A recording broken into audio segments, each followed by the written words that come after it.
Complains है लोगों की, please do not watch this video if you have complaints with your life. Reason ये है, कंफर्टेबल जो लोग हैं प्लीज ना देखें। छोटे और कमजोर दिल वालों के लिए मैं बात ही नहीं करता हूं। See generally now youngsters, youth और anybody in this country, specially Bharat में बड़ी शिकायतें आई हैं कि यार हमें ये नहीं मिल रहा, वो नहीं मिल रहा, हमारे पास कंफर्टेबल लाइफ नहीं है। What do you know about the problems? The guys, those who face the highest trouble and the biggest problems of this country, the least paid by the government, but has the biggest pride to be called the soldiers of this country and soldiers of Indian Armed Forces. मैं उन सिपाहियों की बात कर रहा हूं। Example, जब ये वीडियो देख रहे हो ना, तब हजारों लोग वहां सियाचिन ग्लेशियर में, शायद आधों को तो नक्शा भी नहीं पता होगा, सैन फ्रांसिस्को ऐसा बता देते हैं मैप पे आजकल बच्चे। You can not live without the chatting और व्हाट्सएप और फेसबुक मैसेजिंग और texting for half an hour और 1 आवर। मैं उन सिपाहियों की बात कर रहा हूं जो ग्लेशियर में रहते हैं। 8G 10G 4G 8G सब इधर चलता है दोस्त, वहां कोई जी नहीं होता है। वहां पर सिर्फ गालियां सुनाई देती हैं उस साइड से, और यहां से खड़े होकर भारत माता के लिए खड़े हुए। Remember one thing, they are not there.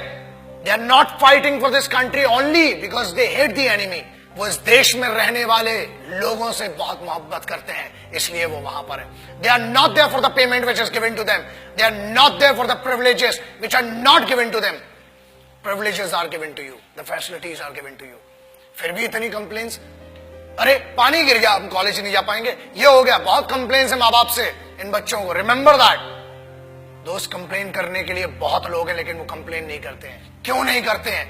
Because they are fighting for this land, they are fighting for this country, they are fighting for that emotion of freedom, they are fighting for that emotion which belongs to you, which doesn't belong to them. वो एक sense of responsibility, sense of security आपको देने के लिए वो रात भर खून में खड़े हुए हैं। आप बात करते हो -50 जनरल टेम्परेचर है सियाचिन ग्लेशियर का, -50 जनरल। जब आप ये वीडियो देख रहे हैं, हजारों सिपाही आज भी अपने खून को सुखाकर वहां पर लड़ रहे हैं। They cock up their rifles, they write their last letters to their families, और उसके बाद एक दूसरे की नजरों में इसलिए देखते हैं कि मेरे यार ये नहीं पता कि कल मैं तेरे साथ बैठकर खाना खा पाऊंगा कि नहीं।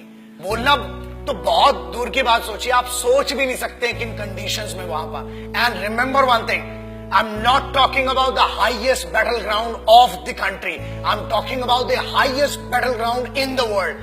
This is the only place which is called the highest battleground in the world, and it is written in the history of the world wars. It is written in the history of warfares. जहां लोग श्वास नहीं ले सकते ना, लोग कहते हैं कि हमने 50 या 500 मीटर की दूरी पर या ऊंचाई पर लड़ा है।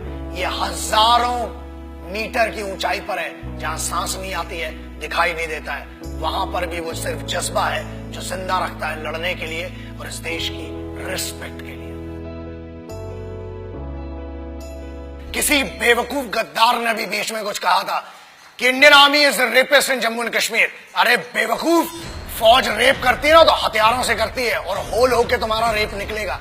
याद रखना, ये तो कॉन्स्टिट्यूशन है कि हमें फौज की आज भी अतीक और इज्जत है कि फौज आज भी कुत्तों को नहीं मारती, इसलिए बचे हुए हो। और याद रखना, किसी के भी खिलाफ कह लेना, मगर हिंदुस्तानी फौज, Indian army, navy and air force के बारे में बोलने के पहले 1 करोड़ बार सोचना, क्योंकि याद रखना, अगर फौज रेप पे आ गई ना तो तुम्हारी रूह का रेप होगा। Indian Army does not rape. Army, Navy, Air Force, they protect your women, they protect your sisters, because they consider every woman and every young woman as their sisters and mothers. That's why you are protected. बोलना बहुत सरल है और बहुत दम है, बहुत खुजली है, बहुत गर्मी हो रही है ना, आ जरा बॉर्डर पे 2 दिन की ड्यूटी करके दिखा, चूतड़ में से पूरी गर्मी बाहर आ जाएगी। अक्टूबर 1947 देश अभी आजाद ही हुआ था कि हम पर तो जंग थोप दी गई। But who did that? Let's talk about that. I'm talking about first unit of Sikhs, the first battalion of Sikh, one of the most elite, one of the most respected and decorated regiment of the Indian Army, called the Sikh Regiment. And this is this wonderful story.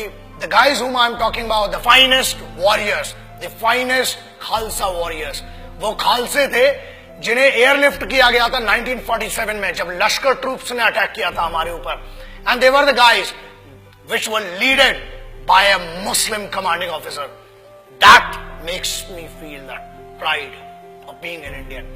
एक ऐसी सिखों की पूरी पलटन जिसे एक Muslim commanding officer ने lead किया, and this has gone in the history of Wars.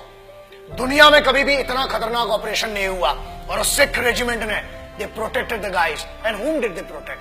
The bigger question is that. याद रखिए, फौज कभी ये नहीं पूछती, और ना ही उनने 1947 अक्टूबर में पूछा कि हम हिंदुओं को बचा रहे हैं कि मुसलमानों को, कि सिखों को, कि ईसाइयों को. हम हर उस इंसान को बचा रहे हैं जो भारत में पैदा हुआ है, जो एक हिंदुस्तानी है, जो एक भारतीय है. I am talking about the organisation which in none of the cases can be called corrupt or can be called manipulated organization. The most pious and the most respectful organization of this country, the institution of this country, is called the Indian Armed Forces. So that's why I always say respect our forces, because they are the actual protectors and actual sons of this country. Jai Hind, Vande Mataram.